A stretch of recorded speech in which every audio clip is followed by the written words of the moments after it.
Hey guys, um, sorry for the issues with the last lecture I recorded for this. For some reason, there wasn't any sound. So I'm just going to finish off the last of this chapter in uh, one lecture. Okay. All right. So let's go ahead and get started.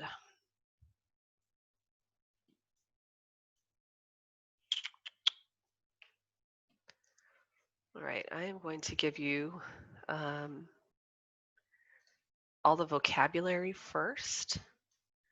And after I do that, I will take you through kind of a slide show type thing, PowerPoint images, so that I can explain it in a little bit more detail. Okay. All right. So the last functioning lecture we had, I was talking to you about ATP and energy. So now we're still going to be talking about energy, but kind of on a different level, because we're going to be talking about enzymes. Before I start typing stuff, enzymes are a special type of protein that help to speed up chemical reactions.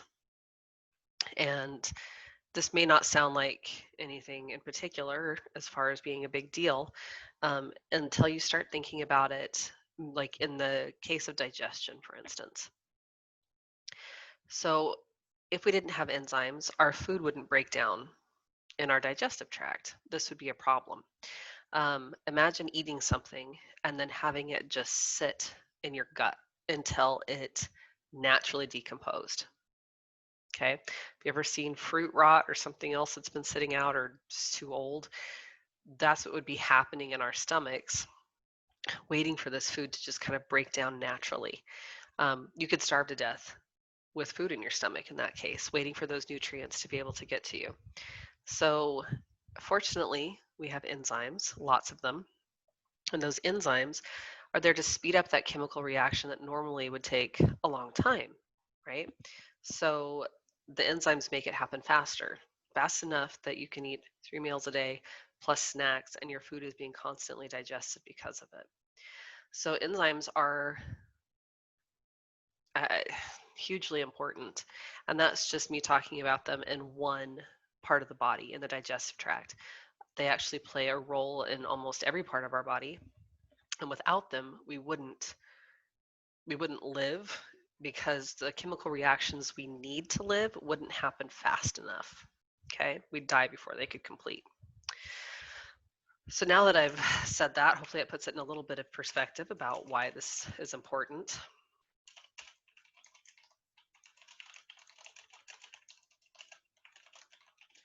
Now I'll kind of give you the terms to have. So specialized proteins that speed up chemical reactions. Um,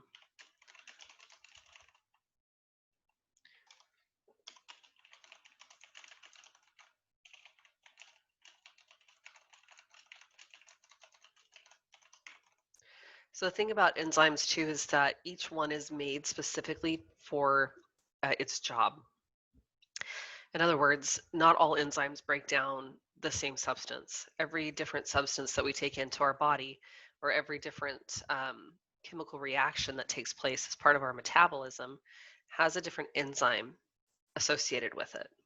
Okay, so not one size fits all. Enzymes reduce something called activation energy.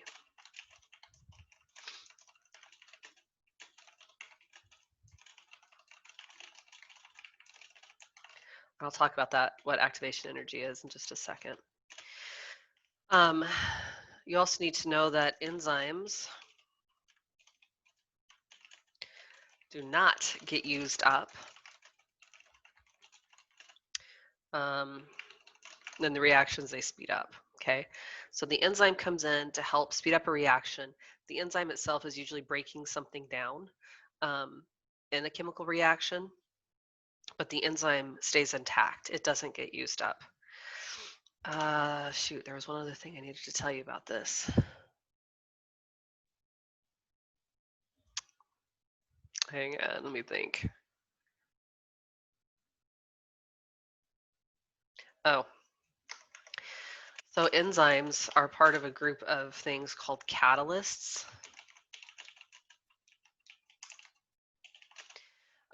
If you're familiar with chemistry at all, you know that there are catalysts that speed up chemical reactions. So catalysts, when you use that term, you're usually talking about something in inorganic chemistry, right? So just basic chemistry.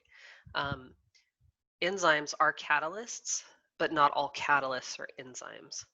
Um, enzymes are catalysts for living systems and biological systems. So you really can't use those terms interchangeably.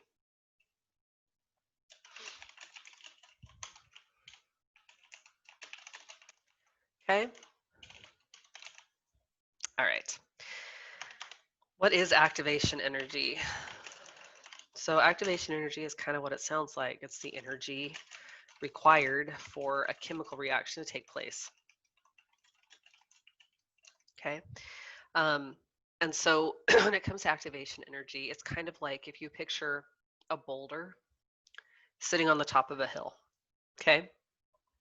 By itself, it could sit there for who knows how long until something happened, an earthquake or whatever, to maybe make it um, move on its own or move spontaneously, right?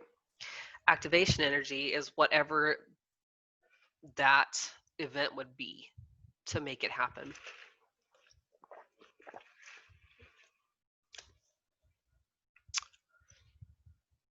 I got lemonade from Chick-fil-A. Oh, it's so good, but it is so strong. Okay. Anyway, now let's say that you're the enzyme. So you have a boulder sitting on top of a hill, and it's just going to sit there until something happens around it to make it finally move. But you're an enzyme, and you're going to reduce that activation energy. And the way that you would do that is by going up and giving that boulder a little push. And when you do, it would make the boulder roll down the hill. Okay, so that's kind of what enzymes do with reactions. It gives the reaction the push it needs to make it happen faster. All right, also talking about enzymes, we need to talk about substrates. Substrates are the substance that is going to bind to the enzyme to get broken down in that chemical reaction.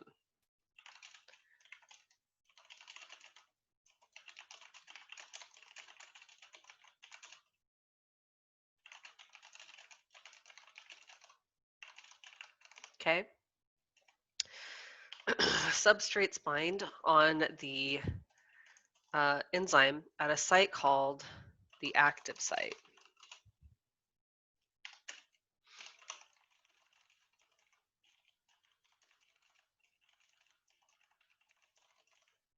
Okay. So you have an enzyme, it has an active site, a location on it that when the substrate comes along and binds to it, um, the enzyme recognizes that this is the thing it's supposed to break down and the chemical reaction starts so that the substrate will be broken down and that chemical reaction will happen.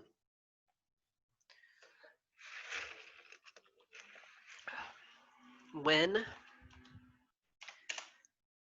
the enzyme notices that substrate on the active site, something called induced fit happens. Induced fit is simply the enzyme changing shape slightly so it can hold on to the substrate so the substrate can't slip out before the chemical reaction is over.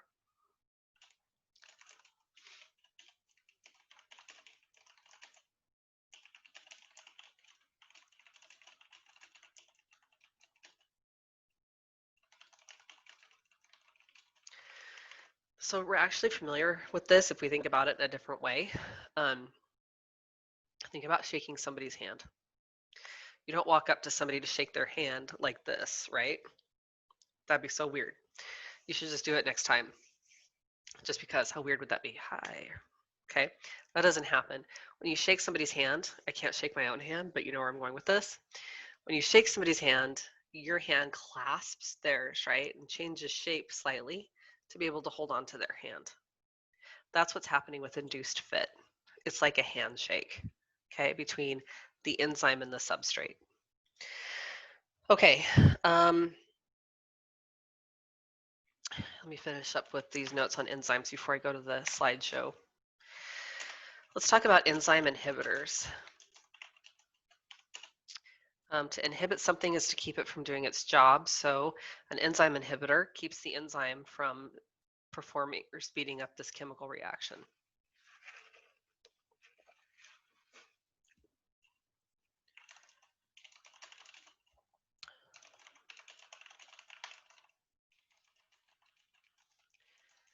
Enzyme inhibitors work in a couple of different ways. They can either bind to the active site themselves,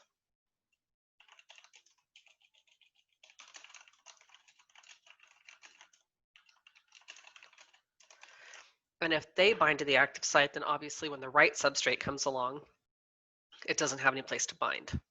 Okay, or kind of a sneaky approach, they can also bind to a different place on the enzyme that's not the active site. And when it does that, it makes the enzyme change shape so that the active site is distorted. And now, even if the right substrate comes along, it can't fit in the active site because the shape has been changed.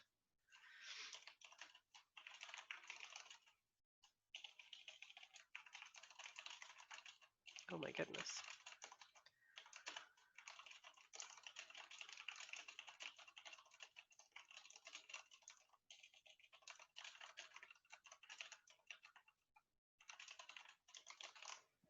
Okay.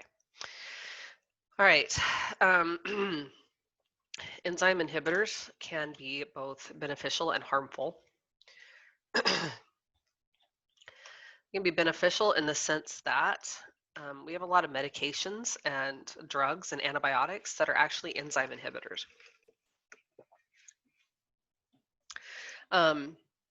Examples of that, ibuprofen,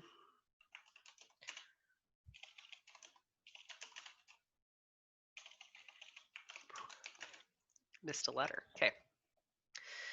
Ibuprofen is an enzyme inhibitor. So it binds to the proper enzyme that would be kind of responsible in the inflammatory and pain response, and it keeps the enzyme from doing its job, which means that some of that pain and inflammation is blocked as a result. There are some cancer drugs that also work to inhibit enzymes that are responsible for part of what happens in cell division. These are good things. There's penicillin. Penicillin is actually an inhibitor, but it inhibits the enzyme in the bacteria. Okay, so penicillin treats bacteria. Penicillin kills bacteria that has a cell wall. Ugh, so sorry, guys. I'm never going to get over this cough. Penicillin kills bacteria that have a cell wall. And the way that it does that is by binding to an enzyme that is responsible for building cell walls in bacteria. So as it prevents new cell walls from being built, it keeps the bacteria from replicating and also kills the living bacteria because they have to have their cell walls to survive. Those are good things, or positive examples of enzyme inhibitors. There's bad ones like cyanide. Did I spell that right? Cyanide is what you always see in like the spy movies. You know, they've got the cyanide capsule they bite down on. And cyanide actually works by blocking an enzyme that is an essential part of cellular respiration, which we're going to go over in the next chapter. And cellular respiration is where the body produces ATP. I told you in the first lecture that without ATP, we die. And so cyanide interrupts that process of being able to make ATP. And depending on the dosage, death happens very quickly, and it's phenomenally unpleasant, to put it mildly. So that's an example of a bad enzyme inhibitor. Okay, I'm going to switch off of these notes, and I'm going to share some images with you instead. All right, so remember some of these slides. All right, so here we are with our enzymes and substrates. Hang on, let me get my stuff set up. Okay. So the words are blurry. Don't worry about them. I mostly just wanted this for the images. But this thing here on top, this turquoise thing, this is the substrate.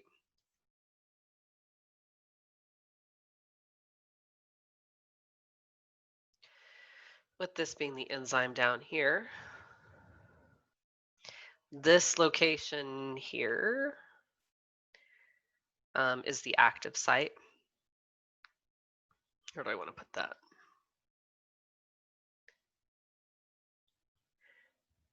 Okay. When the substrate binds to the active site, we of course have our induced fit happening, where our enzyme changes shape to accommodate it, which you can see in this illustration has happened.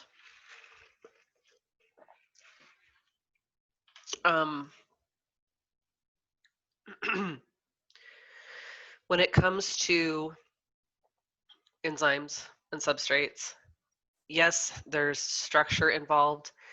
Obviously, they've drawn these shapes so that we can visualize them better, but it's also a chemical recognition that takes place between chemical markers on the substrate and the chemical markers at the active site.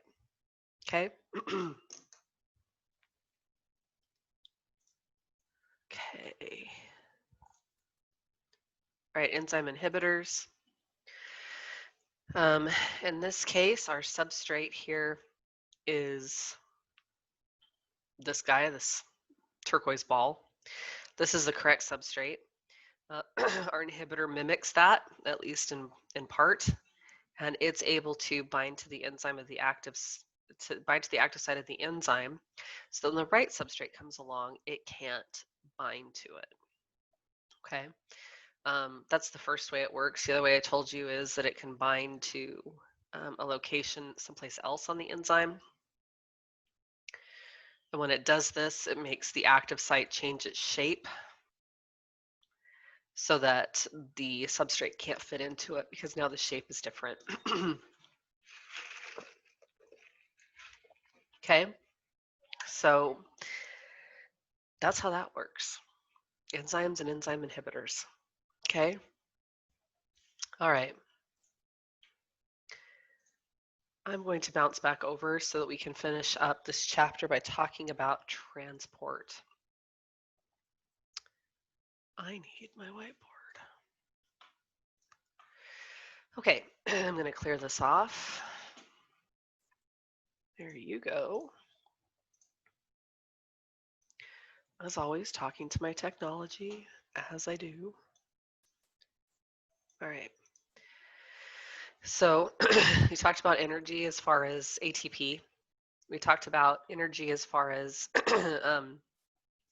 how enzymes reduce the activation energy required so that chemical reactions can happen faster.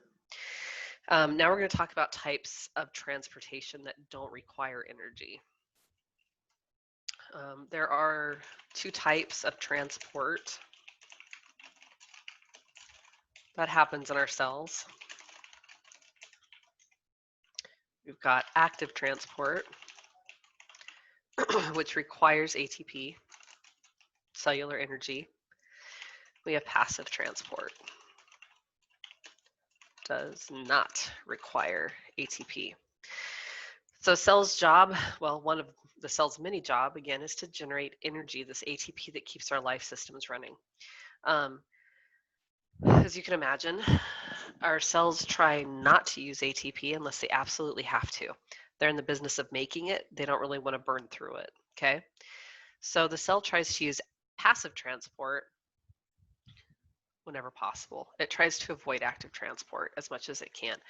However, there's still countless systems in our bodies that require active transport. But passive transport is far preferred. It's also going to be what we talk about the most now. All right, so to start this off, let's talk about something called diffusion. Fusion is a form of, guess what? Passive transport. And this involves molecules moving in a direction they naturally want to go.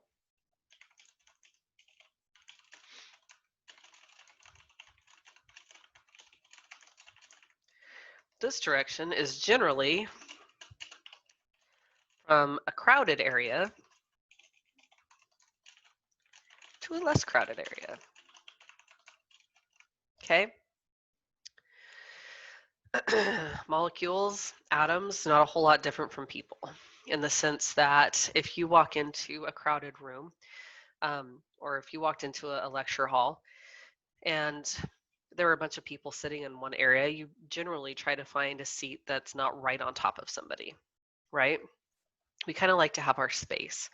Molecules are the same way, and they're that way so much that they will actually spread out to take up all the available space given, okay? Let's say that we're in a lecture hall and I put you guys all in a corner, all of you.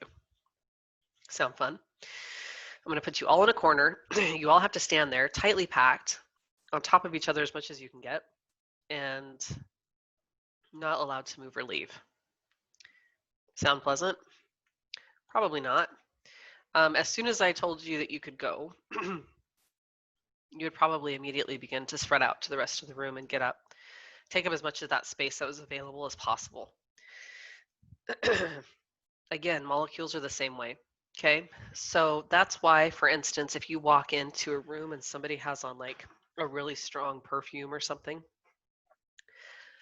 pretty soon that perfume isn't just around that person that's wearing it. Those scent molecules spread out to take up all the available space. And so pretty soon you can smell that person's perfume or whatever it is all over the room. Okay. When molecules spread out like this, they move down something called I can't think of the word. How do you like that? A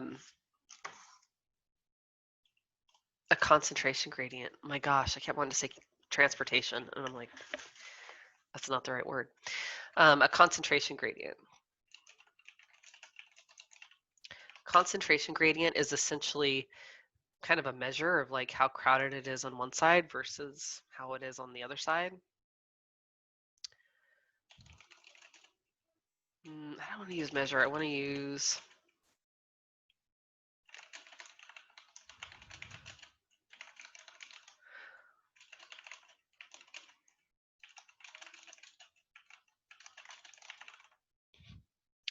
basically what I'm trying to say is, let me switch my form here so I can. A concentration gradient, if I have, something that's like just super crowded over here, full of all these molecules, but then it gradually gets, a little bit more thinned out as you go, right? So this is your concentration gradient. It's really crowded on this end to not nearly as crowded on that end, right? You can see it moving that direction.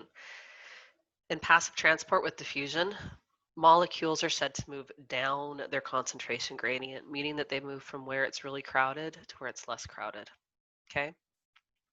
So the concentration gradient you can almost think of as being like the path that the molecules will follow as they spread out.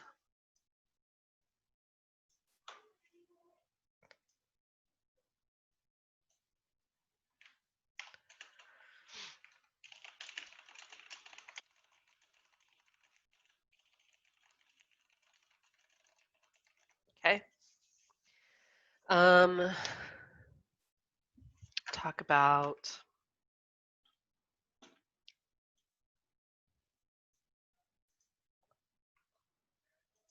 all right, let's talk about osmosis. Osmosis is the passage of water or the diffusion of water across a semi-permeable membrane.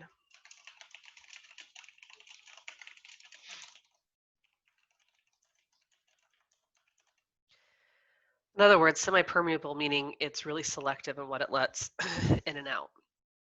And so osmosis is diffusion. It's passive.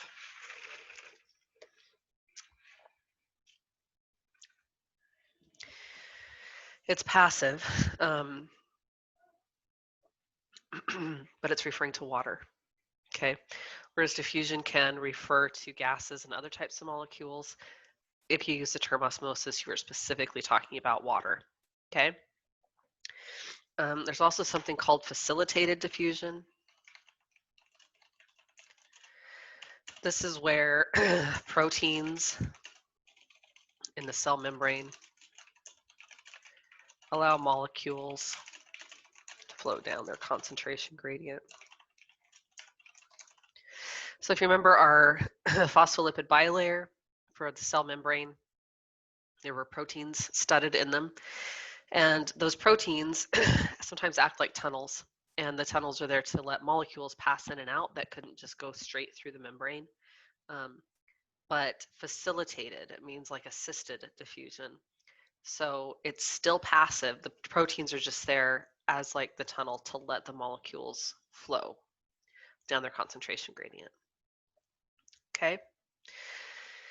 Let me switch back over. Maybe. Let's go back to here.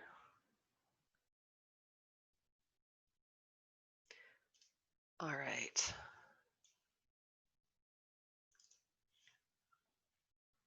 Okay. So here's our passive versus active transport.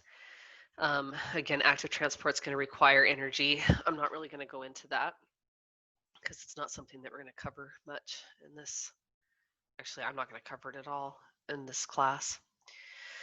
Passive transport, we have our diffusion. You can see that out here, it's crowded.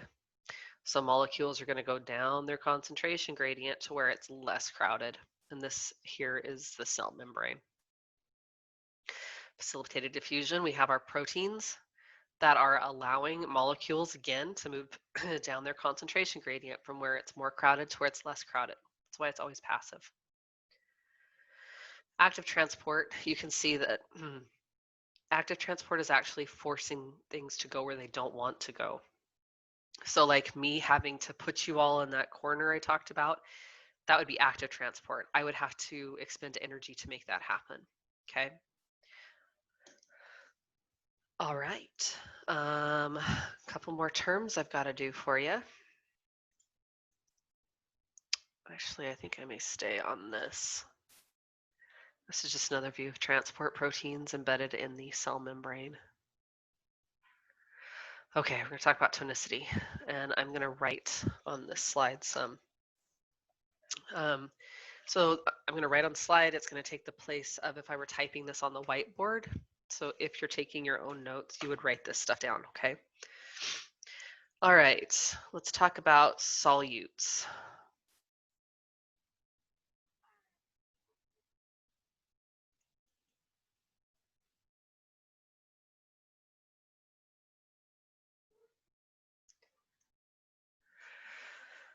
A solute is a substance that's being dissolved, usually in water, okay?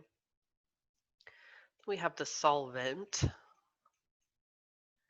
The solvent is the substance, usually water, doing the dissolving.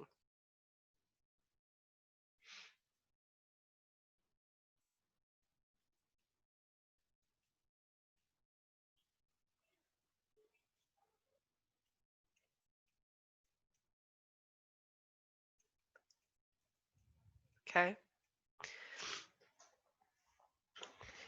These words may be new, but you're very familiar with them, and you're very familiar with this process because if any of you have ever made Tang or Kool-Aid or lemonade from powdered mixes, you're dealing with solutes and solvents. Okay? So in the example of Tang, you would have your Tang powder,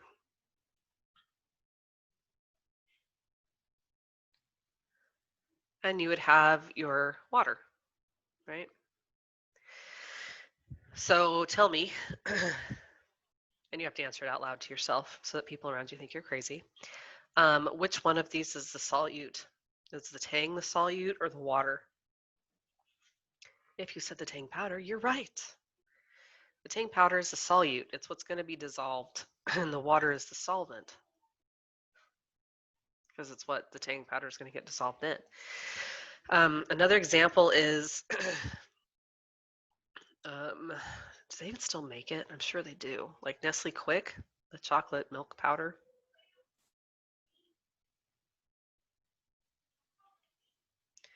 But in this case, we've got the chocolate milk powder and milk. So we have still the same situation, but instead of water being the solvent, milk is actually going to be the solvent in this example. Okay. All right. Now let's do some more terms with this. Let's go back to our tang example. Just ignore the blood cells here for a minute. Let's go back to our tang example. We all have a way that we like our tang, or the Kool-Aid, or the lemonade, or whatever it is, right? Some people like it where it's kind of watered down, which to me makes me gag, but some people like that. So we've got watered down. Some people like it neutral, where it's pretty even. It's an R. And some people like it super strong. Okay. So watered down, you basically have more water than you do tang powder. Neutral, it's pretty even. There's water molecules for almost every powder particle. If it's strong, you tend to have more powder than there is water, which is why at the bottom of your glass you can get little particulates. It's that powder that there wasn't any water to dissolve. Okay, so we're used to this. Well, great. In science, of course, we have different words for them. A substance that's watered down is called hypotonic. So hypo, meaning under, below. A substance that's neutral or balanced is called isotonic. And a substance that is strong, if you will, having more stuff dissolved in it, is hypertonic. Okay. So if you like your tang super strong, you like it hypertonic. And if you like it more watered down, you like it hypotonic. Okay. So these prefixes, hypo, iso, hyper, are all referring to the amount of solute.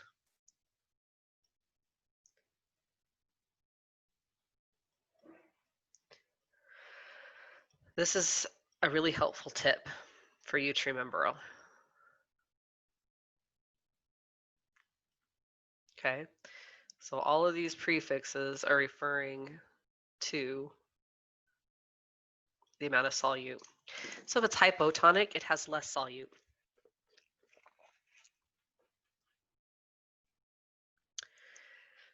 If it's hypertonic, it has more solute.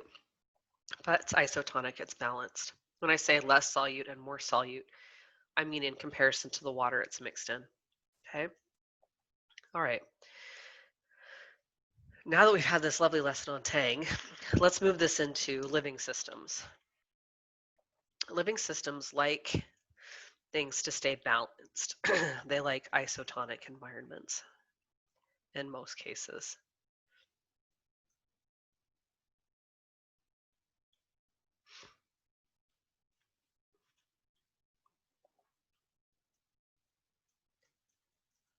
Okay.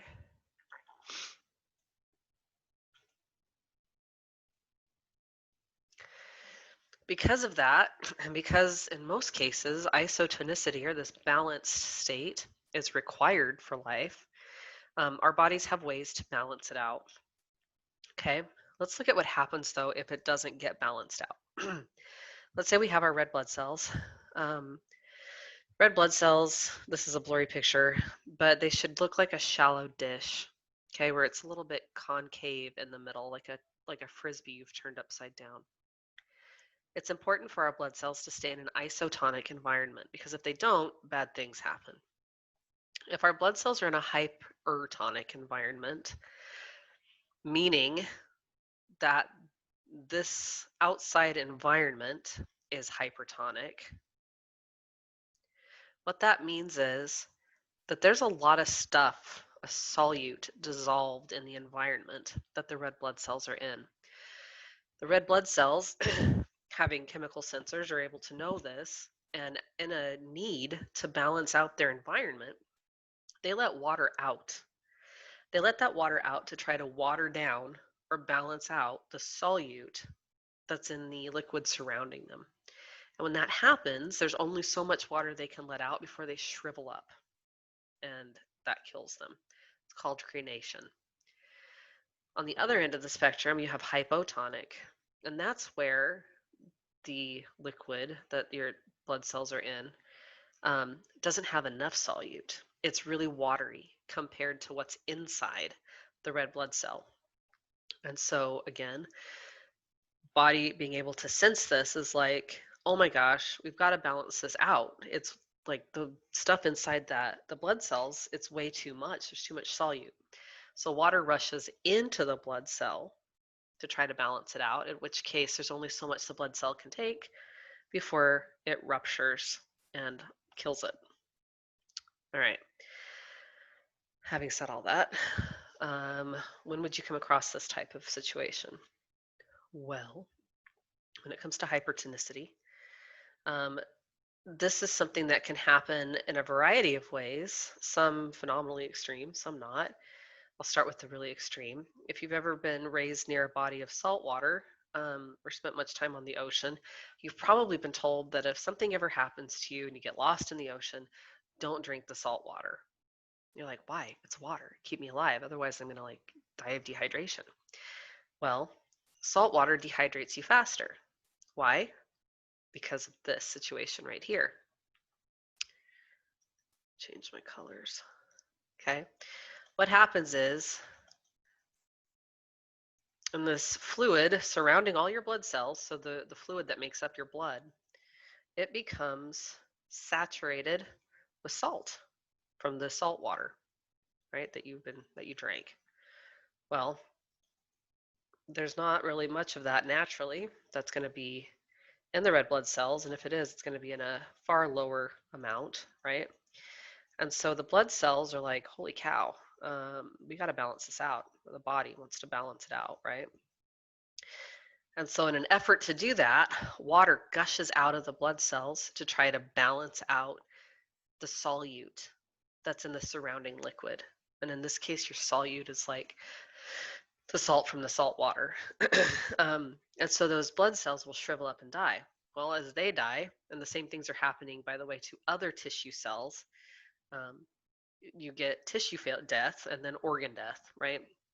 So one of the first things you can see with somebody that's been drinking salt water is essentially like delirium and hallucinations and things like that. It's because the brain cells are shriveling up and dying because of this process right here.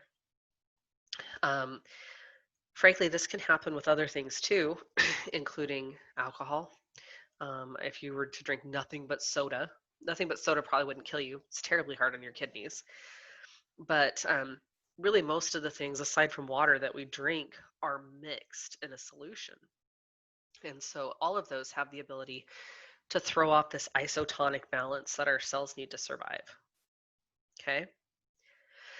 In a hypotonic environment, this is where I don't know, a number of years ago, let me change color again. There was a contest to see how much water people could drink, and a guy died because of how much water he drank. Yes, that can actually happen. Unusual, very rare. But one of the contributing factors to that is this issue here that we happen with blood cells when they're in a hypotonic environment.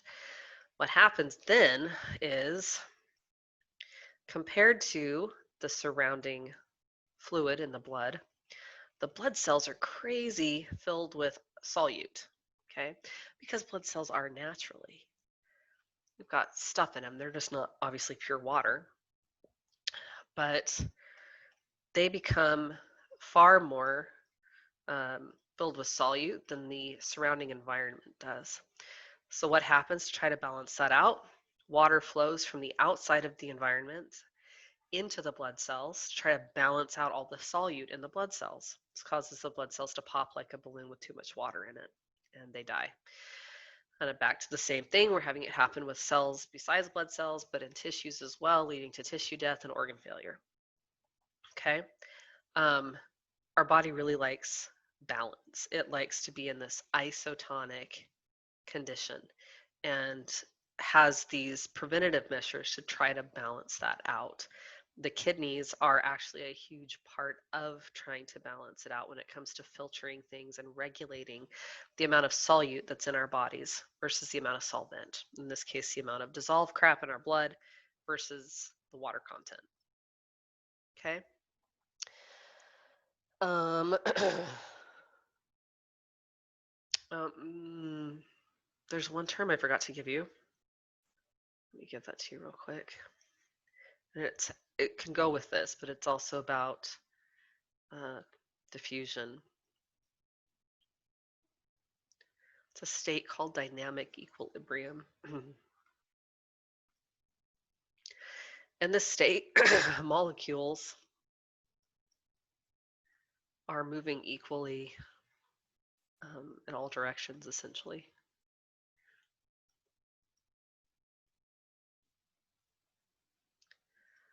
You think about it as there being no net movement. In other words, if you have a balanced system, this is a membrane between them, then you have just as much, or sorry, just as many molecules on this side as there are on this side. So while they might pass back and forth across the membrane, it's still not changing the distribution. They're still just equal on both sides. That's actually what's happening in isotonicity, is that it's equal on both sides. Okay. Goodness, your quiz is up. It's ready for you to take on this chapter. If you have questions, as always, please let me know, and I'll talk to you soon. Bye.